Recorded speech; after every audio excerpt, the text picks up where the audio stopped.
बिस्मिल्लाहिर्रहमानिर्रहीम। अस्सलाम वालेकुम students, welcome to first class of chemistry. इससे पहले आपने जो छोटी क्लासों में बुक पढ़ी थी वो थी साइंस, लेकिन अब आप 8th में और 9th क्लास में 3 साइंस की बुक्स पढ़ेंगे, केमिस्ट्री, बायो एंड फिज़िक्स। ठीक है जी। सबसे पहले देखते हैं जो आप पढ़ चुके हैं साइंस, वो क्या था। Science mean to know something about something, मतलब किसी चीज़ के बारे में कुछ जानना। अब अपनी साइंस की बुक्स में आपने सब कुछ पढ़ा है। आपने मैटर के बारे में पढ़ा होगा, आपने लिविंग थिंग्स के बारे में पढ़ा होगा, आपने वर्क एंड एनर्जी के बारे में पढ़ा होगा। हमने उनको एज ए होल कहा था साइंस। तो साइंस बेसिकली है to know something about something, अपनी नेचर के बारे में, मिस्ट्री ऑफ द नेचर के बारे में कुछ जानना। अब चूँकि एक बहुत ही वसी सब्जेक्ट है, तो जैसे जैसे आप सीनियर क्लासेस में आएंगे हमने इसको और डिसिप्लिन में डिवाइड किया है। सबसे पहले ज़रा साइंस की क्लासिफिकेशन देख लेते हैं। मेन बेसिकली जो साइंस है उसके 3 क्लासीफाई उनको किया गया है। Number 1 universal sciences,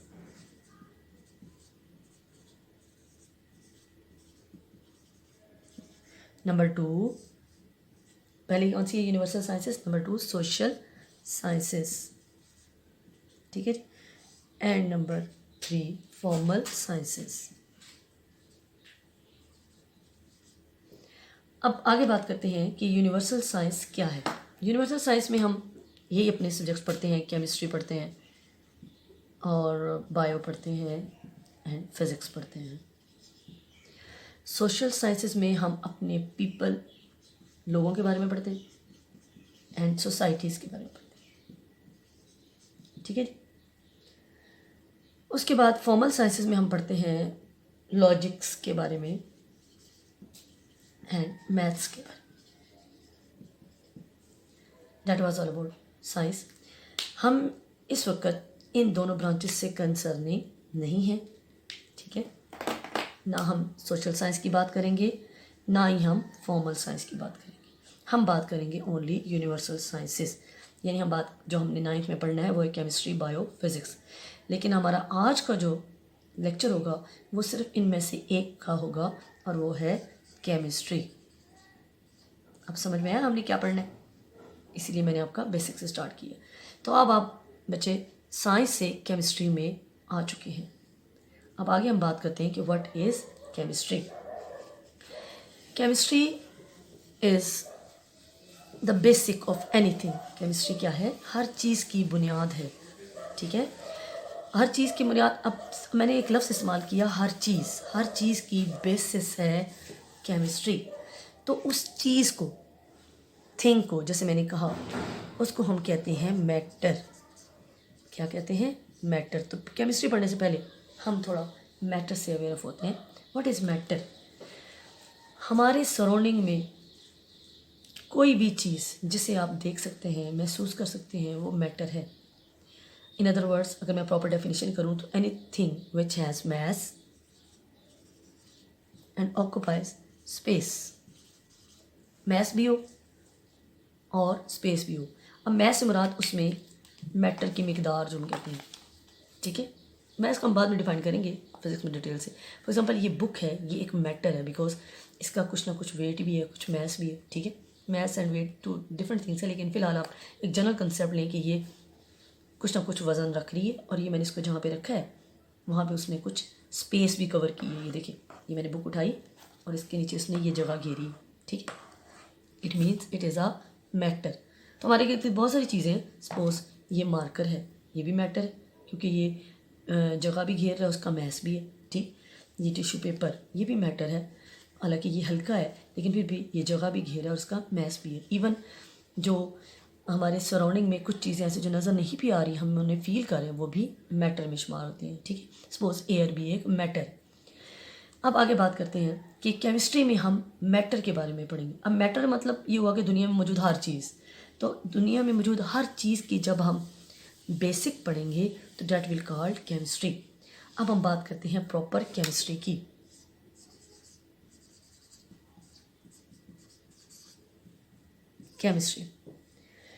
chemistry mean basis of anything. अब इस केमिस्ट्री में बेसिस में हम क्या क्या पढ़ते हैं? सबसे पहले हम देखेंगे केमिस्ट्री में हम पढ़ते हैं, सबसे पहले पढ़ना तो सब कुछ ज़ाहिर सी बात है मैटर के बारे में, लेकिन मैटर की हमने क्या पढ़नी है? सबसे पहले पढ़नी है हमने कंपोजिशन, ठीक है, composition of matter. Secondly structure of matter. उसके बाद प्रॉपर्टीज,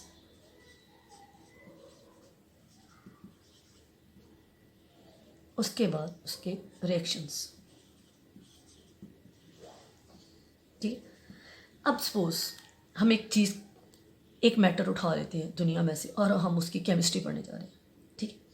सपोज मैं ये मार्कर ही ले लेती हूँ और मैं इसकी केमिस्ट्री आपके सामने पढ़ने जा रही हूँ, तो सबसे पहले मैं उसकी क्या चीज़ पढ़ूंगी? सबसे पहले मैं उसकी पढ़ूंगी कंपोजिशन। कंपोजिशन का मतलब होता है ये किस चीज़ का बना हुआ है। हमारे पास अभी तक केमिस्ट्री में 118 एलिमेंट डिस्कवर हो चुके हैं, उन्हीं में से किसी चीज़ का ये बना हुआ, मतलब ये किस चीज़ का बना हुआ है ना। अब मैं अभी तक आप एलिमेंट से तो ज़ाहिर सी बात है आगाह नहीं है, तो हम एक जनरल सी बात करते हैं कि ये मार्कर मेरे पास जो है इसकी कंपोजिशन ये है कि ये प्लास्टिक का बना हुआ है, ठीक है, ये प्लास्टिक का बना हुआ है, तो ये इसकी कंपोजिशन होगी। ये बुक मेरे पास है, इसकी कंपोजिशन क्या है कि ये पेपर की बनी हुई है, और इसमें और इंटरनल हम देखेंगे कि ये पेपर किस तरह से बना है। अगली बात करते हैं स्ट्रक्चर। अब स्ट्रक्चर का मतलब है कि स्पेस में वो कैसे नज़र आता है। सपोज देखिए ये मार्कर आपको देखने में गोल और लंबा नज़र आ रहा है, लेकिन ये बुक आपको नज़र आ रही है कि रेक्टेंगुलर शेप है, यानी कि चौड़ी भी है, फ्लैट भी है, ठीक। ये इसकी क्या हुई? स्ट्रक्चर। यानी हम इसमें माइक्रो लेवल पर भी स्ट्रक्चर्स पढ़ते हैं। पहले हम पढ़ते हैं चीज़ें किस चीज़ की बनी हुई है, फिर पढ़ते हैं वो चीज़ें कैसे बनी हुई है, इसमें स्ट्रक्चर। तीसरी बात जो हम उसके बारे में पढ़ते हैं वो है उनकी प्रॉपर्टीज़। अब प्रॉपर्टीज़ केमिस्ट्री में हम फिज़िकल प्रॉपर्टीज़ भी ले लेते हैं और केमिकल प्रॉपर्टीज़ भी ले लेते हैं। फिज़िकल प्रॉपर्टीज़ वो ही जिनमें हम बज़ाहिर शेप को पढ़ते हैं, शक्ल को पढ़ते हैं, जैसे मैंने आपको बताया ये लंबा है, राउंड है, ठीक है। और इसमें कोई हम केमिकल चेंज नहीं पढ़ते। और केमिकल प्रॉपर्टीज़ वो होती है जिसमें हम ये देखना है कि ये रिएक्शन कैसे, मतलब रिएक्शन मुराद ये कि इसमें जो लिख रहा है रेड कलर, ये किससे लिख रहा है, ये इंक क्या है, ये केमिकली क्या चीज़ है जो मैंने इसके अंदर डाली है और इसने लिखना शुरू कर दी। ये रेड क्यों लिख रहा है, ये ब्लू क्यों लिख रहा है और ये ब्लैक क्यों लिख रहा है, तो ये इसकी केमिकल प्रॉपर्टीज़ आ जाती हैं, ठीक। उसके बाद जो हम आखिरी बात पढ़ेंगे किसी भी चीज़ के बारे में, उसकी केमिस्ट्री पढ़ रहे हो तो हम पढ़ेंगे रिएक्शन मतलब कि इसके ऊपर डिफरेंट एनवायरनमेंट्स का, डिफरेंट चीज़ों का, एजेंट्स का, एक्सटर्नल और इंटरनल एजेंट्स का क्या असर होता है, ये कैसे रिएक्ट करता है। मुराद ये देखें, अगर मैं इसको स्लाइटली पकड़ती हूँ तो ये बारीक लिख रहा है, लेकिन अगर इसको दबा के लिखूँगी तो ये मोटा लिख रहा है, तो ये रिएक्शन हुआ ना। मेरा प्रेशर डालने से इसका क्या इफेक्ट हुआ। इसी तरह से अगर मैं इसको सपोज मैं मार्कर ही ले लेती हूँ, इसको मैं गर्म कर दूँ तो ऑब्वियसली ये पिघल जाएगा, ठीक है। इसको मैं खोल के हवा में रख दूँ तो ये ड्राई हो जाएगा। तो ये डिफरेंट एक्शंस के रिएक्शंस वो भी हम केमिस्ट्री में पढ़ते हैं। फिर से बात करते हैं, केमिस्ट्री में हम सब कुछ जो पढ़ते हैं वो है मैटर के बारे में, ठीक है, यानी हम मटेरियल चीज़ों की, सबसे बड़ी बात केमिस्ट्री होती ही मटेरियल चीज़ों के बारे में। मटेरियल चीज़ें वो हैं जिन्हें हम देख सकते हैं, महसूस कर सकते हैं, ठीक है। नॉन मटेरियलिस्टिक चीज़ों के बारे में हम केमिस्ट्री में नहीं पढ़ते, वो एथिक्स में आ जाती हैं। जैसे फॉर एग्जांपल देखिए ना, अब हमारे सामने है बुक, पेन, ये सब मटेरियल चीज़ें हैं, हवा है, पानी है, मट्टी है, रेत है, नमक है, चीनी है, हम खुद हैं, हमारे कपड़े हैं, हमारे फर्नीचर है, प्लांट्स हैं, मतलब उनकी कंपोजिशन जो हम पढ़ते हैं, लकड़ी है, ये बोर्ड आपके सामने, ये प्लास्टिक, ये सब चीज़ें आपको नज़र आ रही हैं, तो ये सब कुछ मैटर है, इनके बारे में पढ़ना है, ठीक है। इनके बारे में हमने क्या पढ़ना है कि ये कैसे बने हुए हैं, इनकी शक्ल कैसे बनी हुई है, फिर इनकी कैसी क्या क्या प्रॉपर्टीज़ हैं, खसूसियात इनकी क्या हैं, और ये डिफरेंट चीज़ों को कैसे रिएक्ट करते हैं। अगर हम ये चारों चीज़ें इनके बारे में पढ़ रहे हैं, इट मीन्स हम इनफैक्ट उनकी केमिस्ट्री पढ़ रहे हैं। क्लियर हो गया बेटे। लेकिन हम इनमें नॉन मटेरियल चीज़ों की नहीं पढ़ते। नॉन मटेरियल चीज़ें कौन सी हैं? जैसे आपकी सोच, आपको किसी चीज़ का अच्छा लगना, बुरा लगना, अब उसकी हम केमिस्ट्री नहीं पढ़ सकते, ठीक है। आपकी जहानत, वो एक नॉन फिजिकल थिंग है, तो इसलिए हम उसकी केमिस्ट्री इस तरह से नहीं पढ़ सकते। ज़ाहिर सी बात है, फॉर एग्जांपल अब मुझे केमिस्ट्री कितनी अच्छी लगती है मैं ये मेजर करके नहीं बता सकती आपको। मे बी आप में से कुछ स्टूडेंट्स को केमिस्ट्री अच्छी ना लग रही हो, तो आप भी मेजर करके मुझे नहीं बता सकते कि आपको केमिस्ट्री कितनी बुरी लग रही है। ठीक है, इंशाल्लाह बुरी नहीं लगेगी। It's a very interesting subject. आगे चलते हैं। अब हम बात करते हैं, केमिस्ट्री भी एक बहुत बड़ा सब्जेक्ट है, ज़ाहिर सी बात है। इसकी आसानी से इसको समझने के लिए हमने क्या किया कि हमने इसकी डिफरेंट ब्रांचेस बना दी। इसकी जो हम लोग 9th में पढ़ेंगे ब्रांचेस, वो है टोटल 8। ठीक है, सबसे पहली ब्रांच जो हम पढ़ने जा रहे हैं वो है फिज़िकल केमिस्ट्री। सबसे पहले आपका जो क्वेश्चन होगा ना, वो आपने नेम द ब्रांचेस। ठीक है, फिज़िकल केमिस्ट्री हमने पढ़ी, आपने सबसे पहले 8 ब्रांचेस के नाम लिखने हैं, लिस्ट बनानी है। अब वो लिस्ट मैं अभी पहले यहाँ पे बना देती हूँ। सबसे पहले आप पढ़ेंगे फिज़िकल केमिस्ट्री। अगर सिर्फ आ जाता है कि name the branches of chemistry, तो अब पहली branch physical chemistry, second is the organic chemistry. ठीक है जी, third is the inorganic chemistry, fourth one is the biochemistry. ये आपने इसी तरह से सिस्टमेटिक नाम याद करने। उसके बाद फिफ्थ वन है हमारे पास इंडस्ट्रियल केमिस्ट्री। ठीक है, और 6 है हमारे पास न्यूक्लियर केमिस्ट्री। ये पहले नाम लिखेंगे ना, अभी आपने भी इसी तरह से लिस्ट की तरह नाम याद करने, बाद में इनकी डिटेल पढ़ेंगे। न्यूक्लियर केमिस्ट्री के बाद है हमारी इन्वायरमेंटल केमिस्ट्री।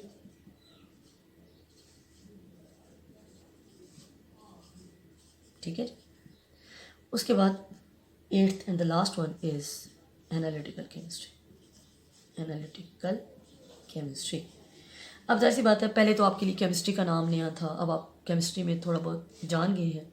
अब उसकी जो ब्रांचेस के नाम है ये आपके लिए न्यू है, तो हम सिस्टमेटिकली इनको थोड़ा थोड़ा करके स्टडी करेंगे। लेकिन आज हम पहले बात करेंगे फर्स्ट 4 ब्रांचेस की, आज के फर्स्ट लेक्चर। ठीक है, इसलिए हम इनको मिटा देते हैं। वैसे आपने लिस्ट याद करनी है पूरी, और फर्स्ट क्वेश्चन तो हमारा यही होगा कि नेम द ब्रांचेस, तो तब आपने ये पूरी ब्रांचेस के नाम याद करने हैं। अब पहले बात करेंगे हम फिज़िकल की, तो मैं बाकी भी रेज कर देती हूँ। सबसे पहले हम बात करते हैं फिज़िकल केमिस्ट्री की। एक बात तो क्लियर है कि हमने बात करनी है मैटर के बारे में। ठीक है, हमने मैटर के बारे में बात करनी है, तो फिर हम फिज़िकल केमिस्ट्री में क्या, और मैटर के बारे में मैंने क्या बात करनी है, मैंने जो 4 पॉइंट लिखे थे कि हमने उनकी कंपोजिशन, स्ट्रक्चर, प्रॉपर्टीज़ और रिएक्शन के बारे में बात करनी। तो फिर स्पेसिफिकली फिज़िकल केमिस्ट्री क्या हो। एक्चुअली फ़िज़िकल केमिस्ट्री में फ़िज़िक्स से, ये देखें ना, फिज़िकल से रिलेटेड है। फिज़िकल मतलब बॉडी। ठीक है, एक मेन बात हम लेते हैं जिसका मेन बात हुई जो बॉडी, फिज़िकल अपेयरेंस, बज़ाहिरी, जो ज़ाहिर इसकी शक्ल सूरत है। हमने इसमें कंपोजिशन तो पढ़नी थी, जो हमारा सबसे पहले केमिस्ट्री का पॉइंट है, कंपोजिशन। ठीक है, दूसरा पॉइंट क्या था, मैं फिर से लिख देती हूँ, स्ट्रक्चर। तीसरा पॉइंट क्या था जी, वेरी गुड, प्रॉपर्टीज़। ठीक है, और चौथा पॉइंट था हमारे पास रिएक्शन। अब now what is physical chemistry. Physical chemistry is the branch of the chemistry that deals with the relationship between the composition and the physical properties of the matter and the changes in them. अब यहाँ पर बात आ जाती है physical properties. अभी मैंने पहले बात भी की थी कि फ़िज़िकल केमिस्ट्री में हम कंपोजिशन में और उनकी फ़िज़िकल प्रॉपर्टीज़ में रिलेशनशिप पढ़ेंगे। किस किस में, कंपोजिशन में। कंपोजिशन तो लाजमी बात है, केमिस्ट्री में होता ही, और उसके बाद इंटर रिलेशनशिप पढ़ेंगे हम उनकी फ़िज़िकल प्रॉपर्टीज़ के बारे में। अब फिज़िकल प्रॉपर्टीज़ क्या है जी।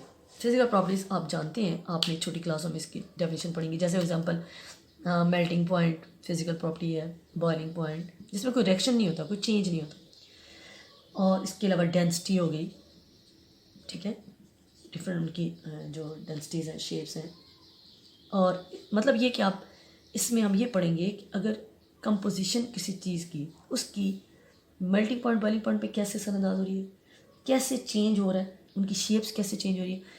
फॉर एग्जांपल हमने देखा कि हमारे इर्द गिर्द सराउंडिंग में मैटर 3 फॉर्म एग्जिस्ट करता है, सॉलिड, लिक्विड एंड गैस। यही है ना जो आप उनसे फैमिलियर है। चौथी फेज़ भी है, लेकिन फिलहाल हम इनके बारे में पढ़ रहे हैं। फिज़िकल केमिस्ट्री में हम ये पढ़ेंगे कि गैस सॉलिड क्यों है।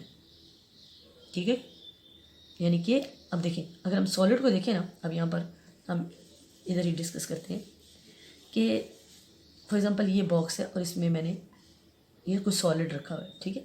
सॉलिड सॉलिड क्यों है, इसको इंटरनली पढ़ेंगे। फिर हम पढ़ेंगे लिक्विड लिक्विड क्यों है। फिर हम पढ़ेंगे गैस गैस क्यों है, ठीक है। अब सॉलिड सॉलिड क्यों है, क्योंकि इसमें जो इसके एटम्स हैं वो कंपैक्टली अरेंज, बिल्कुल एक दूसरे के साथ जुड़े हुए चिपके हुए हैं, कोई इनमें फ्री स्पेसेस नहीं है, इसलिए ये सॉलिड है। लिक्विड में क्या होता है, जो इसके एटम्स होते हैं उनमें थोड़ी बहुत स्पेसेस होती हैं जिससे वो थोड़ा सा मूव कर लेते हैं, देखें ना। अब देखें ये सॉलिड है, इसको मैं यहाँ पे ऐसे दबाऊँ तो क्या ये यहाँ से पतला तो नहीं हो जाएगा ना। तो ये क्यों, क्योंकि इसके मालिक्यूल जो आपस में कंपैक्ट अरेंज है, जुड़े हुए बिल्कुल मजबूती से एक दूसरे के साथ, उनके दरमियान में कोई फ्री स्पेसेस नहीं है जहाँ पे मालिक्यूल हिल ले। अब अपने जहन में ज़रा इमेजिन करें, आप वाटर सामने लाएं, अभी मैं आपको नेक्स्ट लेक्चर में इंशाल्लाह डेमोन्स्ट्रेशन दूंगी। एक गिलास अगर आपके पास पानी है, हाफ ग्लास को भर लें, आप ग्लास को यूँ करेंगे पानी थोड़ा सा इधर हो जाएगा, यूँ करेंगे पानी थोड़ा सा इधर हो जाएगा, मूवमेंट हो रही है मालिक्यूल्स में। इट मीन्स कि लिक्विड के मालिक्यूलों में इतनी स्पेस है कि वो मूव कर सकते हैं। इवन आप पानी के ग्लास को यूँ उल्टा दें तो वो फ्लो भी कर जाएगा, मीन दैट कैन फ्लो। लेकिन अब मैं मार्कर को यूँ कर दूँ तो ऐसे तो नहीं होगा ना कि आधा मार्कर बह के चला जाएगा। इट मीन्स कि ये सॉलिड है क्योंकि उसके मालिक्यूलों के दरमियान में जगह नहीं होती, कंपैक्टली जुड़े हुए होते हैं। और लिक्विड इसलिए लिक्विड है क्योंकि उसके दरमियान में थोड़ी बहुत स्पेसेस होती हैं जिससे वो फ्लो कर सकते हैं, ठीक। अब बात करते हैं गैस की। तो gases molecule are far apart, एक दूसरे से बहुत दूर होते हैं। जैसे आप भी अपने सराउंडिंग में देखें, हवा, ठीक, हवा अगर मैं कहूँ इस रूम में हवा कहाँ है, तो हवा पूरे कमरे में फैली हुई, ठीक है, क्योंकि उसके मालिक्यूल्स आपस में बहुत दूर दूर होते हैं, इसलिए इनके दरमियान फोर्स ऑफ अट्रैक्शन कम होती है, ये कंपैक्टली जुड़े हुए नहीं होते, हम इनको कहते हैं गैसेस। ये सारी उसकी फिजिकल नेचर है कि वो लिक्विड क्यों है, सॉलिड क्यों है, गैसेस क्यों है।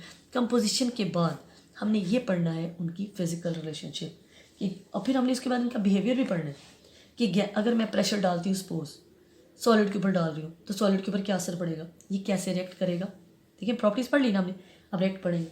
तो उसके बाद लिक्विड के ऊपर अगर मैं प्रेशर डाल रही हूँ तो इनके ऊपर क्या इसकी चेंजेस होंगी, गैसेस के ऊपर प्रेशर डालूंगी तो क्या चेंजेस होंगी, और कोई चेंज कर लें, हीट कर दें, टेम्परेचर को चेंज कर दें, तो डिफरेंट जो हमारी एक्सटर्नल एजेंट होंगी उनके इनके ऊपर इनकी प्रॉपर्टीज़, फिजिकल प्रॉपर्टीज़ के ऊपर क्या क्या असरअंदाज हो सकता है, क्या क्या चेंजेस हो सकती हैं, ये सब कुछ हमने पढ़ना है फिजिकल केमिस्ट्री में। क्लियर हो गया जी। अब हम अगले केमिस्ट्री की बात करते हैं। नेक्स्ट केमिस्ट्री की ब्रांच है हमारे पास ऑर्गेनिक केमिस्ट्री, ठीक है जी। कौन सी है, शाबाश, organic chemistry. Organic chemistry main बात जो इसके बारे में, सिंपल सी बात, हम अब ज़रा बता आपके लिए तो ये नहीं है, एक बेटा जी बात ज़हन में रखनी है। ऑर्गेनिक मतलब होता है लाइफ, लिविंग, एक पुराना सा कंसेप्ट है। मतलब ये कि अगर मैं कहीं पर ऑर्गेनिक की बात कर रही हूँ ना तो आपने समझ जाना है कि इसका ताल्लुक लिविंग चीज़ों से है। अब लिविंग चीज़ हमारे सराउंडिंग में क्या क्या है, दो ही हैं, हम या तो प्लांट्स को कंसिडर करेंगे या एनिमल्स को, ठीक है।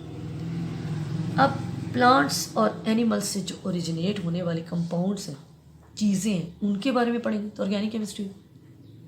अब फॉर एग्जांपल देखिए, अगर मैं इसको केमिकली जाऊँ, इसकी प्रॉपर डेफिनेशन में जाऊँ, तो उनमें ऑर्गेनिक केमिस्ट्री में बेसिकली कंपाउंड्स होते हैं कार्बन के, हाइड्रोजन के एंड ऑक्सीजन के। यानी हम ऐसे कंपाउंड्स को पढ़ते हैं जिनमें बेसिक एलिमेंट होता है कार्बन, हाइड्रोजन एंड ऑक्सीजन, और इस या इसके अलावा इनसे बनने वाले एलिमेंट्स, मज़ीद इनसे बनने वाले, जिनको हम कहते हैं डेरिवेटिव्स। लफ्ज़ आप पढ़ेंगे अभी, डेरिवेटिव्स, ठीक है। डेरिवेटिव्स मतलब होता है इनसे बनने वाले।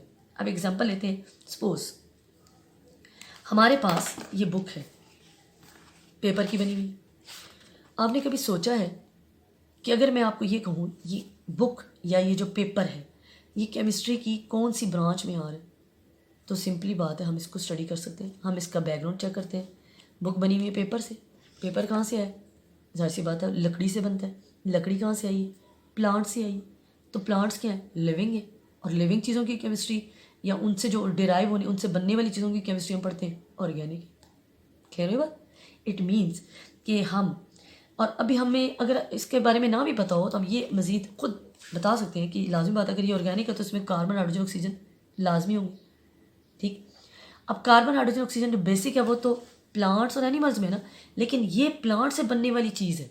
ये बुक हमने एक प्लांट से बनाई है, ये पेपर हमने प्लांट से बनाया है, तो ये उनसे आगे बनाया तो ये होगा डेरिवेटिव्स। तो डेरिवेटिव्स क्लियर होगा बच्चे, जो बेसिक चीज़ों से आगे बनाया जाता है। अब एनिमल से जो हम आगे चीज़ें बनाएंगे, फॉर एग्जांपल एनिमल का देखिए दूध है, दूध से हम मक्खन और घी बना रहे हैं, उनके डेरिवेटिव्स हुए ना, उनसे हम मज़ीद बना रहे हैं। गोश्त उनका है वो जो जाहिर सी बात है वो ऑर्गेनिक है, अब उनसे हम जो कुछ आगे बना रहे हैं वो उनके डेरिवेटिव्स। तो डेरिवेटिव जो उनकी बेसिक चीज़ों से हम आगे बनाते हैं। कंपाउंड्स हो सकते हैं, अगर हम केमिस्ट्री में बात करें तो लातादाद कंपाउंड्स हैं। तो basically organic chemistry is a chemistry of carbon hydrogen and oxygen and their derivatives. ठीक है, अब इसमें कार्बन के कंपाउंड्स वो वाले जो आपस में कोवलेंटली बॉन्डेड होंगे। कोवलेंट बॉन्ड वो होता है जो आपस में शेयरिंग से बना होता है, उसको हम सिंगल लाइन से जाहिर करते हैं। अब जैसे जैसे आप आगे पढ़ेंगे तो हम बॉन्डिंग को ज़रा डिटेल से पढ़ेंगे। फिलहाल ये याद रखें कि आपस में कोवलेंटली बॉन्डेड यानी शेयरिंग से बॉन्ड बना होता है, तो वो इस तरह से रिलेटेड होगा, तो ये ऑर्गेनिक केमिस्ट्री है। इसके अलावा भी हमारे पास पहचानने के तरीके हैं। कुछ भी दुनिया में हम जलाने के लिए इस्तेमाल करते हैं that will be must organic. Suppose आप देखें, आप पेट्रोल को जलाते हैं, हम मट्टी के तेल यानी कैरोसिन ऑयल को जलाते हैं, हम पेपर को ही जलाते हैं, ठीक है, लकड़ी को जलाते हैं, ये वुड है, इसके ऊपर तो चलो प्लास्टिक लगा हुआ है, ये वुड है। तो ये सारी चीज़ें जो जलाते हैं और इनके जलाने से ब्लैक सूट यानी काले रंग का एक धुआं सा, आपने अक्सर नोटिस किया होगा, लकड़ियाँ जला रहे हैं, पेपर जला रहे हैं, बच्चे जलाते हैं, इवन आपने शॉपर जलाया हो प्लास्टिक, तब भी आपको ब्लैक कलर का एक सूट यानी धुआं सा उठता हुआ नज़र आता है। ये बेटा जी क्लियर कट निशानी है कि वो चीज़ ऑर्गेनिक है। तो अगर आप सराउंडिंग में, सच बात अभी हम नया नया पढ़ रहे हैं, हम अपने सराउंडिंग में कैसे देखेंगे कौन सी चीज़ ऑर्गेनिक है और कौन सी चीज़ इनऑर्गेनिक है? तो सिंपल सी बात है, जिस तरह से ये मैंने इंडिकेशन बताई है, जो जले या जलने में हेल्प करे, मतलब बर्निंग में, जैसे पेट्रोलियम तेल हो गया, मिट्टी का तेल हो गया, पेपर हो गया, वुड हो गया, तो ये सब चीज़ें जलती हैं, तो that will be in organic में ये शामिल होंगी। उसके बाद हम इनकी बेसिक कंपोजिशन भी पढ़ चुके हैं कि इसमें कार्बन हाइड्रोजन एंड ऑक्सीजन होगा।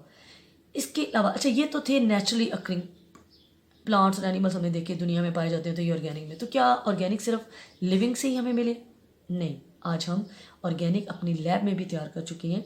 देखिए इसकी एग्जांपल भी हमारे सामने, ये जो प्लास्टिक जिसके ऊपर मैं लिख रही हूँ, ये बोर्ड, ये प्लास्टिक के, हालांकि इसके साथ जो है वो वुड है, लेकिन ऊपर जो है ये प्लास्टिक लगा हुआ है, तो ये भी सिंथेटिक ऑर्गेनिक है। ये ऑर्गेनिक ही कंपाउंड है, लेकिन हमने इसको लैब में खुद बनाया है। ठीक है, तो ऑर्गेनिक कंपाउंड अब सिर्फ वहीं तक महदूद नहीं है कि हमें लिविंग प्लांट्स और एनिमल से मिलेंगे, अब हम बहुत सारे ऑर्गेनिक कंपाउंड अपनी लैब में भी बना रहे हैं, जिसकी एग्जांपल है ये जो हम फसलों में दवाइयों का छिड़काव करते हैं, पेस्टिसाइड्स वगैरह, बहुत सारे पेट्रोकेमिकल्स, जितनी मेडिसन्स हम यूज़ करते हैं आमतौर पे मोस्टली वो सारी ऑर्गेनिक ही होती है। ठीक है, तो इस तरह से जितने पेंट्स हो गई, डाइज हो गई, जितने वार्निशेस, जो कुछ भी हम यूज़ करते हैं हमारी सराउंडिंग में इस तरह की, तो वो सब क्या है? ऑर्गेनिक। आई थिंक इतना काफ़ी है अभी फ़िलहाल इंट्रोडक्शन, बाद में हम इसको डिटेल से पढ़ेंगे। अब हम बात करते हैं बेटा जी अपनी अगली ब्रांच की। अगली ब्रांच है हमारी इनऑर्गेनिक केमिस्ट्री। इनऑर्गेनिक, अब नाम से थोड़ा बहुत आप प्रिडिक्ट कर सकते हैं कि ऑर्गेनिक का कुछ उल्टी होगा ये, इनऑर्गेनिक केमिस्ट्री। देखिए अभी मैंने आपको बताया कि अभी तक 118 एलिमेंट डिस्कवर हो चुके हैं। आपकी बुक पर एक पीरियोडिक टेबल है, मैं अभी आपको दिखा देती हूँ। 9th की केमिस्ट्री की बुक में आप पेज नंबर 48 खोलें, पेज नंबर 48, शाबाश, एक 3rd चैप्टर में हमारे ये है। ठीक है, ये देखें जी, ये आपके सामने है, ये पीरियोडिक टेबल है, यानी वो 118 एलिमेंट जो अब तक डिस्कवर हो चुके हैं उनको हमने एक पीरियोडिक फॉर्म में एक टेबल बना के ये दिखाया हुआ है। ठीक, इस पीरियोडिक टेबल में जितने एलिमेंट्स हैं वो ज़ाहिर सी बात हमारे यूनिवर्स में पाए गए हैं, तो तभी हम इनको डिस्कवर किए। कुछ सिंथेटिक भी हैं जिनको यहाँ पे ये इंडिकेट किया हॉलो ब्लॉक्स के साथ, जो हमने खुद लैब में बनाए हैं। ठीक है, बहरहाल अभी हम इसकी बात करें, इसमें देखें ये कार्बन 6 एटॉमिक नंबर है, कार्बन, ये हाइड्रोजन और ये रही ऑक्सीजन, जिनके बारे में अभी हमने पढ़ा कि वो ऑर्गेनिक होते हैं। लेकिन बेटा जी गौर करें, इस कार्बन के अलावा पूरे पीरियोडिक टेबल में और भी तो बहुत सारे एलिमेंट्स हैं ना। इनऑर्गेनिक केमिस्ट्री में हम क्या करते हैं कि कार्बन के अलावा जो बाकी बच गए हैं उन तमाम एलिमेंट्स के बारे में पढ़ते हैं। सिंपल हो गया, यानी except carbon rest of the all the elements are studied in inorganic chemistry. Clear हो गया बात? यानी इसमें हम कार्बन के कंपाउंड्स के अलावा अदर देन कार्बन हम जो कंपाउंड्स हैं उनके बारे में पढ़ते हैं। ठीक है, except all elements except carbon, carbon के अलावा जो कुछ है वो हम उनके बारे में पढ़ते हैं और उनके डेरिवेटिव्स के बारे में पढ़ते हैं। डेरिवेटिव्स आपको मैं क्लियर कर चुकी हूँ। ठीक है, उनसे मज़ीद बनने वाली चीज़ें। अब चलिए, ऑर्गेनिक तो हमने देख लिया, अब क्या हम सराउंडिंग में इनऑर्गेनिक को भी देख सकते हैं? ऑब्वियसली देख सकते हैं। आपने लिविंग थिंग्स को देखा, लिविंग कोई भी होगा, चाहे एनिमल्स हैं चाहे प्लांट्स हैं, तो वो ऑर्गेनिक थे। तो नॉन लिविंग चीज़ें भी तो है ना हमारे सराउंडिंग में। नॉन लिविंग चीज़ें क्या है? हमारी एयर, ऑक्सीजन, ठीक है, कार्बन डाइऑक्साइड हवा में मौजूद है, वाटर है, इनऑर्गेनिक है। इसके अलावा सैंड, रेत, सॉइल, मट्टी आप इर्द गिर्द देखते हैं ना, ये सब कुछ क्या है? इनऑर्गेनिक। और वैसे भी जनरल भी अगर मैंने आपको जो तरीका बताया है वो सब भी देखिए, इनमें से कोई चीज़ जलती नहीं है, हमने कभी किसी को नहीं जलाया। और दूसरी बात ये, इन सब में अब यहाँ पर एक क्वेश्चन बच्चे राइज कर सकते हैं कि ये कार्बन डाइऑक्साइड में भी तो कार्बन है ना, फिर इसको हमने ऑर्गेनिक क्यों नहीं कहा? तो बेटा जी, ऑर्गेनिक केमिस्ट्री में होने के लिए बहुत सारी और प्रॉपर्टीज़ भी रिक्वायर्ड है। वो तमाम प्रॉपर्टीज़ कार्बन डाइऑक्साइड की ऑर्गेनिक केमिस्ट्री से मैच नहीं करती, इसलिए हम इसको इनऑर्गेनिक केमिस्ट्री में रखते हैं।